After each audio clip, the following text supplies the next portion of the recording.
오늘 본문 말씀은 성도의 가정 생활을 다루면서 남편에 대한 순종과 또 아내에 대한 선한 자세를 교훈하고 있습니다. 우리가 오늘 말씀을 보면 부부 사이에도 이 믿는 자의 모습으로 선한 영향을 서로에게 보여야 한다는 것을 알 수 있습니다. 본문 1절을 보면 아내들아 이와 같이 자기 남편에게 순종하라.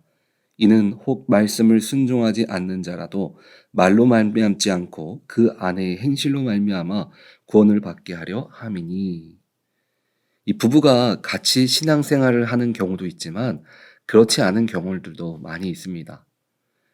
제가 어렸을 때 한국에 있을 때는 이 교회에서 시즌이 되면 부흥숭회를 많이 했습니다. 당시에는 새벽, 아침, 저녁 이렇게 세번을 해서 3일에서 5일 정도 집회를 하는 경우들이 있었습니다. 어린 시절에 부모님과 함께 저녁 부흥 집회를 참석해서 예배를 드린 적이 있었습니다. 그런데 강사 목사님께서 여자 성도님들에게 하시는 말씀이 여러분 이것에 와서 말씀을 열심히 듣는 것도 중요하지만 말씀대로 믿지 않는 남편을 존중하고 집안일을 다 끝낸 다음에 교회 생활을 하십시오라고 말씀하신 분이 계셨습니다. 이 말은 아내를 무시하는 말이 아니었습니다.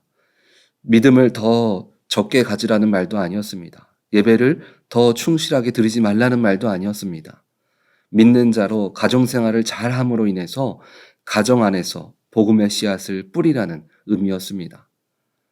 당시에는 신앙생활을 열심히 하는 것 때문에 가정을 돌보지 않고 내 신앙, 내 믿음이 중요하다 생각하는 분들이 있었습니다. 그래서 자녀나 남편을 돌아보지 못해서 자녀나 남편들이 이 아내가 다니는 교회 때문에 더 마음이 상하거나 교회를 쳐다보지 않는 그런 상처받은 가정들이 있었습니다. 오늘 본문 1절은 아내의 행실로 말미암아 구원을 받게 하려 함이니라 라고 말합니다. 이 말은 말뿐인 신앙이 아니라 신앙의 실제를 통해서 선한 영향력을 끼치라는 것입니다. 우리의 신앙의 본 모습은 실제로 우리가 문제를 만났을 때 우리의 신앙의 모습이 어떤 모습인지 확인할 수 있습니다. 그리고 우리가 가장 편안한 곳, 가정이나 친구들 사이에서 우리들의 본 신앙의 모습이 나타나게 되어져 있습니다.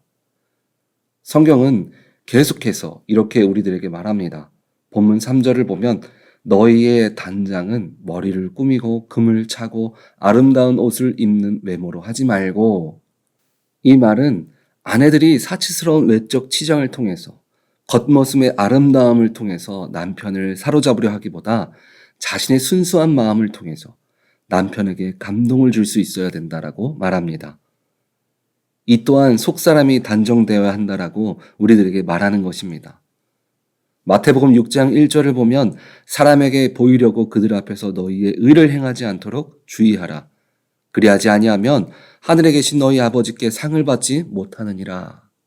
우리의 가장 가까운 가족들이 우리들의 모습이 진심인지 아닌지 아는 것처럼 주님도 우리들의 신앙의 모습이 거짓인지 아닌지 모두 알고 계시다는 것입니다. 그런데 이런 외적인 신앙의 문제는 무엇일까요? 저는 저희 딸이 어렸을 때 과자나 사탕을 많이 먹지 않게 하려고 했던 거짓말이 있었습니다. 그것은 아빠 사탕이나 초콜릿 안 좋아해 였습니다. 사실 저는 과자도 좋아하고 사탕이랑 단 것을 굉장히 좋아합니다. 아이가 자라면서 이빨과 뼈가 잘 자라는 그 기간 동안에는 이 건강하게 하기 위해서 좋아하지 않는 척 아이 앞에서는 군것질거리를 손도 대지 않았습니다. 그런데 시간이 지나면서 아이는 제가 정말 단 것을 좋아하지 않는다라고 믿었습니다. 아이가 군것질거리를 적게 먹는 것까지는 좋았습니다.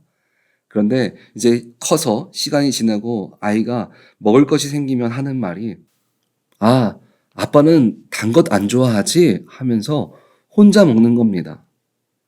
그때 제가 아니라고 말도 못하고 좋아하는 사탕을 눈으로 보면서 먹지 못했던 때가 있었습니다.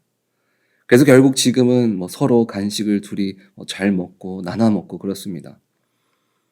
외적인 신앙의 문제는 주님이 없이 나를 위해서 혹은 어떤 목적을 위해서 행동하고 믿기 때문에 결국은 주님과 나 사이에 진정한 관계가 없다는 것입니다.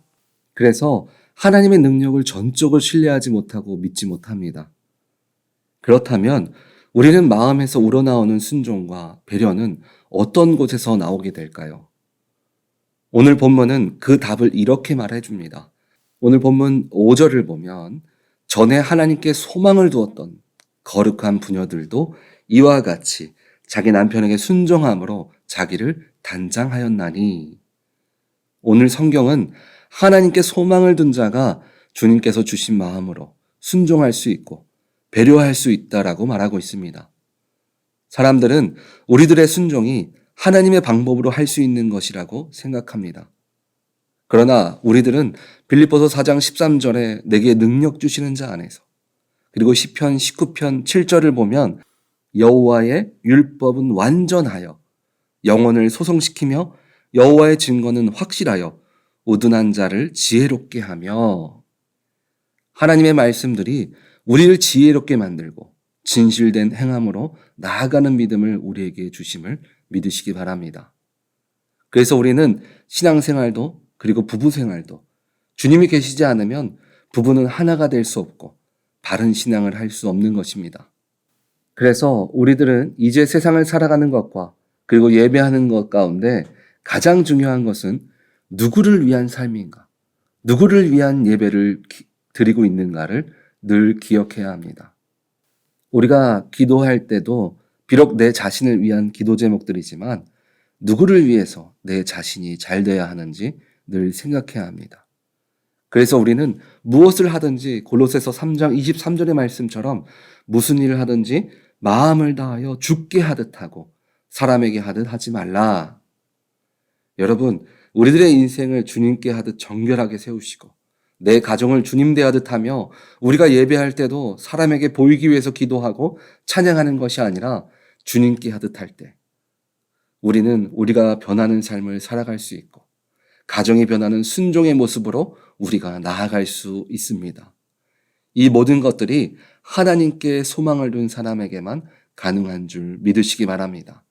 우리 오렌지 한인교회 성도님들은 무엇을 하든지 주님께 소망을 두고 예배하며 삶을 살아갈 때 우리의 외적인 것으로 세상이 변하는 것이 아니라 하나님이 우리들의 삶을 변화시킴으로 내가 변하고 세상이 변하는 축복이 늘 차고 넘치시기를 주님의 이름으로 축원드립니다. 아멘.